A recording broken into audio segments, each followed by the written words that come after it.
په شکل به تور مثال یو چا تاسو سره جګړه کوله جنگ یې سره کولو نو تور ته د څه وای چې ان صائم زه روزه دار یم زه د روزي والا یم ان صائم دې دا مقصد شو چې په دقه ټوکړه باندې تا داغه د بحث نه داغه د جګړې نه داغه د قتال نه ویشي نور باندې ځان وساتو لری دي کې حدیث کې راځي نبی کریم علیه الصلاه والسلام فرمایي وی هیڅ یو کس پر مسلمانانو کې نشته چې هغه د روزي اهتمام وکړي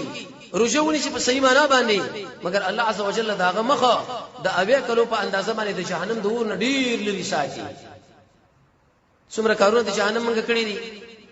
څومره اسباب موږ برابر کړی دي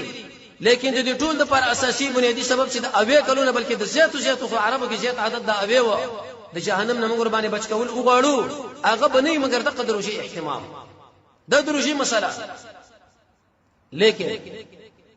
علي بن ابي طالب فرمایي چې روزه به دینه نشي ویل چې انسان به د خوراک او اسکار نظام بندي چې وسړی د خوراک نه کوي یو سړی د اسکاک نه کوي بلکې روزه دي ته ویل کېږي چې انسان به د دروغ نه ځان ساتي انسان به د چغلې نه ځان ساتي انسان به د باطل نه ځان ساتي انسان به د بی بدی د لغو کارونو نه ځان ساتي که سړی به تور مثال دروغ په کې ویلي سړی به تور مثال باطل کار په کې وکي سړی به تور مثال اغلغوا یا نور خراب کارونه پکې وکړه